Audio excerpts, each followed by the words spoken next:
Magandang hapon mga ka-creepy. Andito tayo sa panibagong lokasyon at panibagong eksplorasyon. So, mayroon akong nakausap dito na may alam at siya rin nagturo sa amin kung saan ang lokasyon na ito. So, ito ay isang solo exploration sa hapong ito. Huwag niyo kalimutan i-subscribe yung channel ko, Being the Creepy po. Maraming salamat. Tayo ngayon mga ka-creepy, mayroon tayong kakausapin na isang tao na siya talaga ang may alam sa area ito, kung ano talaga ang nangyayari sa siya talaga ang may alam sa buong pangyayari dito sa area na to. So sir, anong alam mo dito sa bahay na to? Dito po na nakakita ang mga magulang ko putol-ulo o dyan din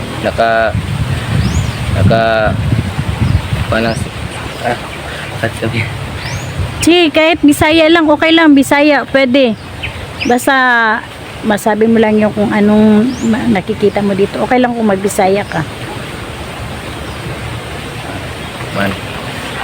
Dito po nakaranas ng pakiramdam o pan.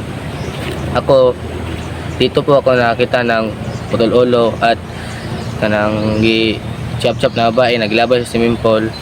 O dito po nalumos yung nakakilala ko na nakita din na pan. So may bata pala dito na sa parang dyan sa tab. Sa tab. Okay. Dyan na hulog. O dito po pan yung buntis na yung anak niya namatay dito. Pero hindi namin alam kung paano o sinong kumuha ba o anong nangyayari sa bata. Pagpanganak ng magulang niya, paglabas niya ang bata, patay na siya, pero sa ultrasound niya buhay. Tapos pagpanganak dito sa bahay niya, paglabas niya yung bata, patay na. Tapos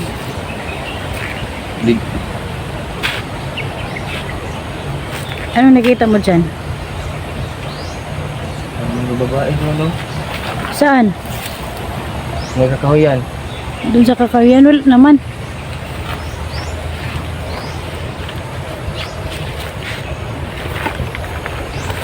Doon, no? Dito na ako nakitaan. Karon lang? Oo. Bakit nawala? Wala yung babae? Oh, doon ako nakitaan.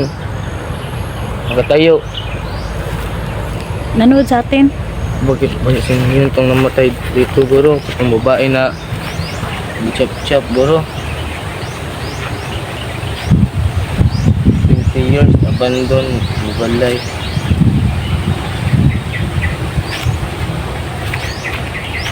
Sino hinanap mo? May bata. Saan?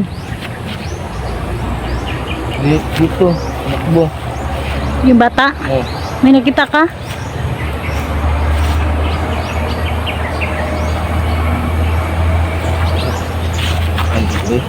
Ha?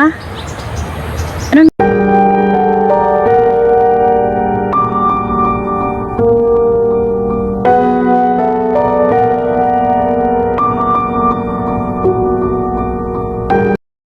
magandang hapon mga creepy. Andito tayo ngayon sa isang lokasyon na kung saan mayroong maraming nangyayari noon. At ito ay isang may dalawang puno ng akasya po. Ayan po. Tingnan nyo. So ito ay pinupuntahan ko ngayon kasi may nakausap akong bata doon sa labas na marami siyang kwento tungkol dito. So ito ay almost 20 years nang na-abandon ang bahay na ito. So tara, pasukin na natin ang bahay na ito.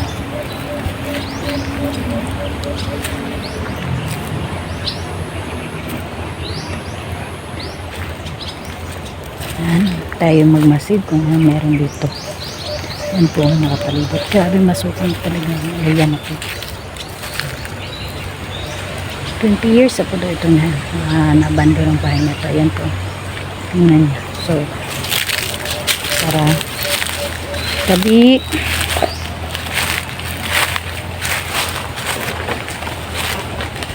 Tabi. Maraming puno.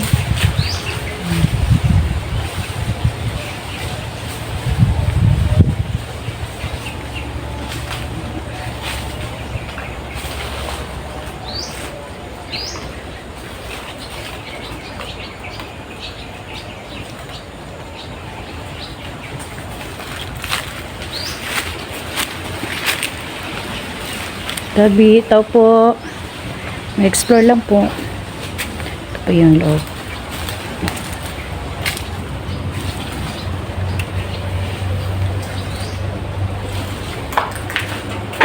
Oops! Parang may bumato.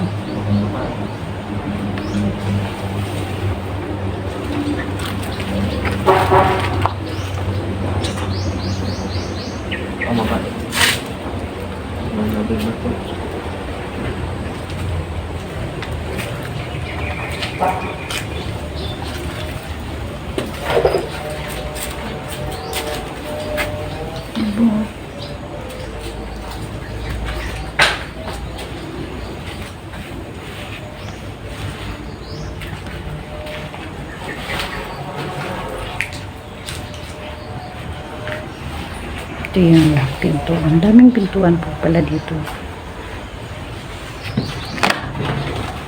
Ano yung banyo? Tingnan ko. Yeah.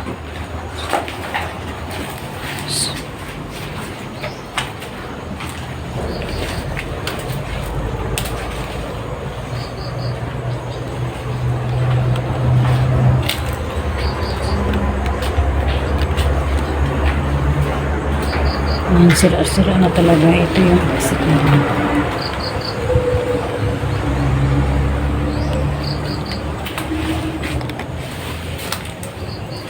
Siguro babalikan ko to paggabi.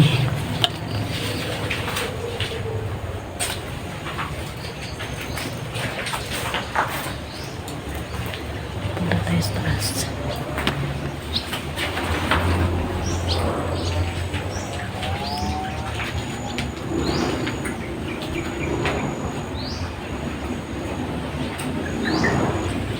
Punta tayo sa taas.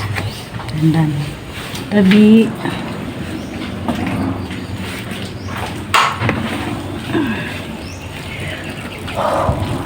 Ba't yung ganyan parang tabi. Yung panilabot ha. Mag-vlog lang ko. Mag-video lang ko. Sahig nila. Sirang-sira na talaga to. So, kailangan natin magdandahan. Ayan. Tabi. Ayan sa baba. Alam ko kung anong mga laman dyan sa mga sako.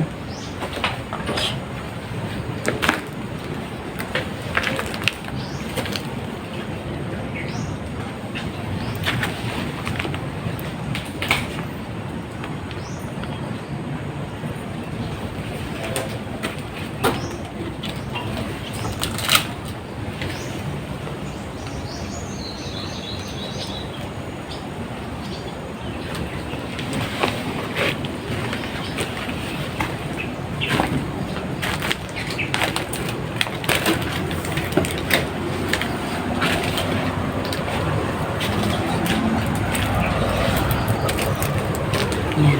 Yan yung paligid. Yan yung paligid. Ang dami po.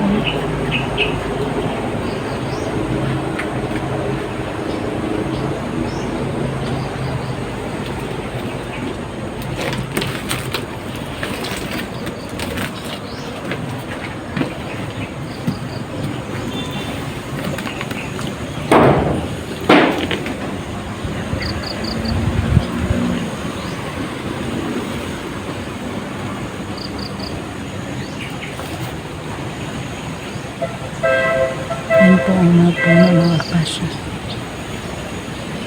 So, parang tumitindig yung balahibo ko. Tabi.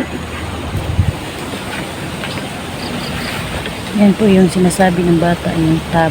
Ang sabi niya yan, no, yung sabi niya swimming pool daw. Yan, dyan daw yung bata na nahulog. Tsaka may, ano, may babae na chak-chak na dito, tsaka na-rape.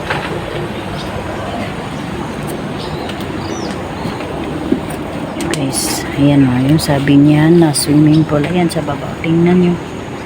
Yan dyan, may hinulog na napatay dyan. Babae. Ano pala yung CR sa baba. Ang laki pala ng CR nila. Oh, parang may nambabato. Yung bata na nakausap ko na dito. Nandun yun sa labas. Ako lang mag-isa umakyat dito. Yan, tingnan natin yung paligid dito.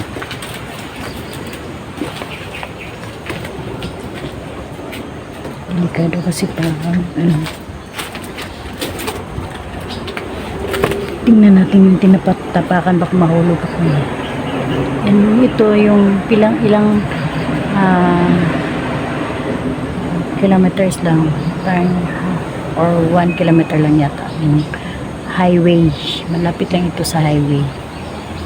Kaya may maraming sasakyan na maririnig natin. So hindi tayo magtataka kung may mga sasakyan na maririnig natin kasi malapit-lapit din talaga dito sa highway. Yan po.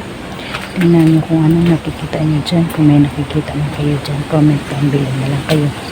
Yan po. Ayun yung pala paligid niya. Kasi sabi ng bata, doon daw may nakita daw siya doon. Doon banda may nakita siya babae.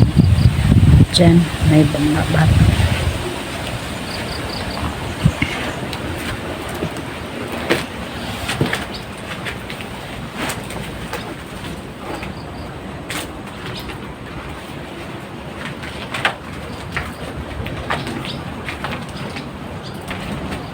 Ang hagdanan.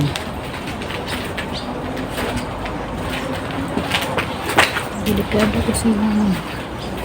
Baka mahulog. May naririnig akong bumabato pero kabayanan natin yan kasi parang siguro ngayon na kasi ito napasok. Oh.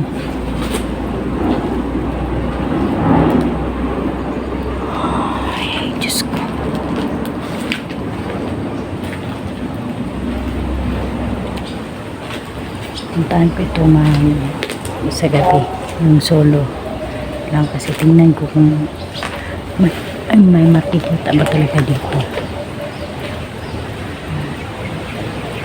Hindi ka rin tapakan yung sahig kasi sira-sira na. Yung umuulan.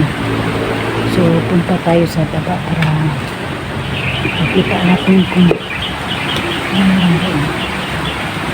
yan ang ulan ng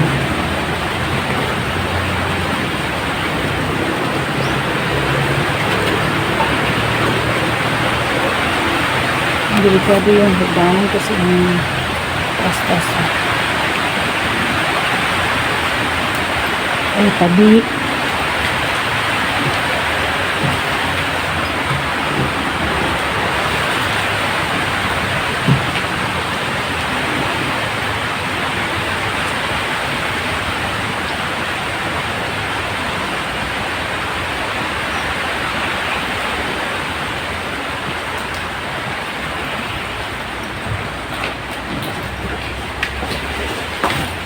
Baba na po.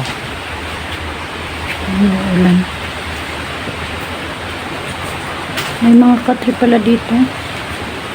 Siguro maraming natutulog dito yung mga tauhan.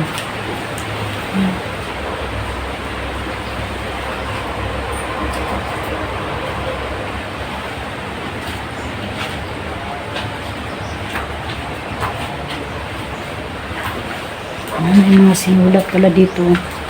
Yan ang nakita nyo. Pagbantay mo diri kay na ay namatay diri bata o babae naghikog sa iyo mo anihapon sa hapon na maghilak tagagabi eh. Yan daw. Ibig sabihin, mag-ingat tayo dito kasi may namatay na bata dito, tapos may babaeng nagpapakamatay at saka maagang magkain sa gabi para kasi tuwing gabi may umiiyak daw na babae dito na maririnig nila.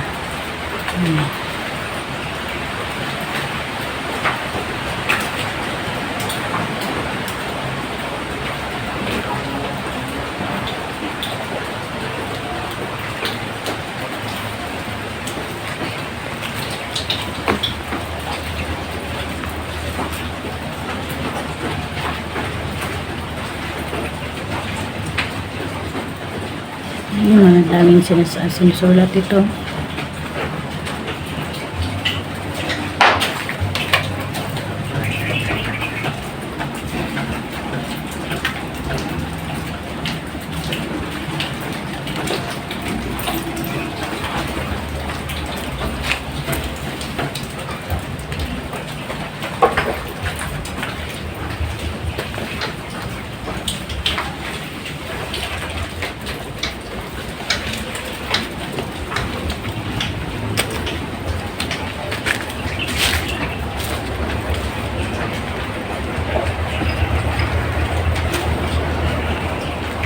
Ang daming sinusulat dito.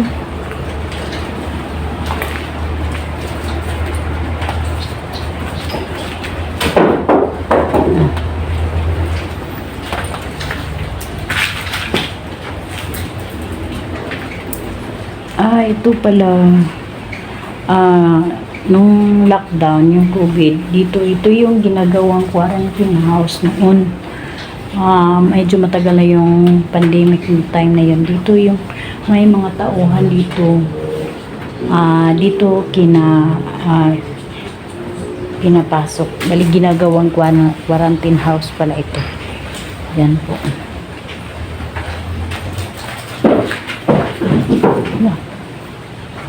Kanina pa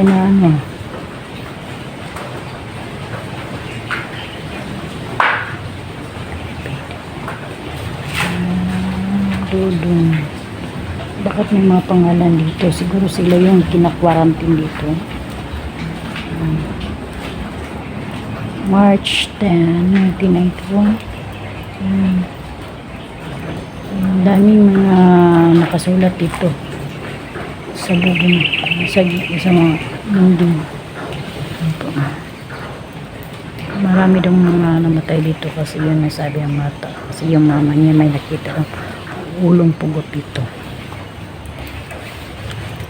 Ito yung siguro alam ko kung matatapi.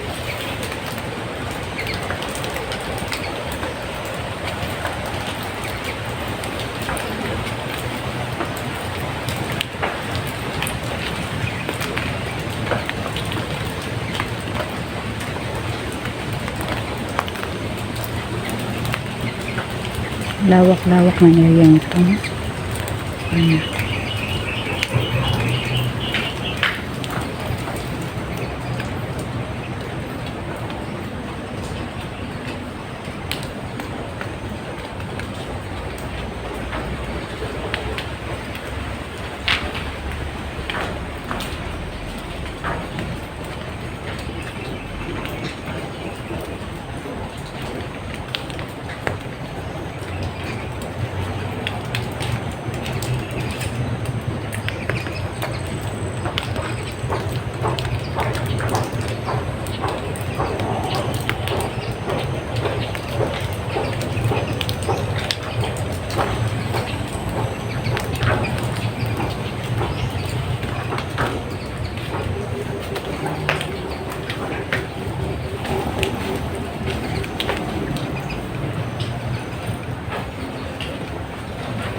Alis na ako dito. Babalikan ko na lang.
Yan po ang sinasabi ng bata na tab.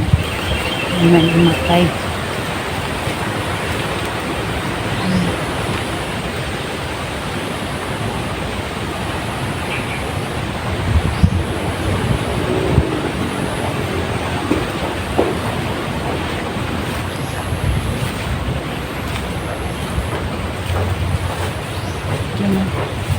Hindi masyadong malalim.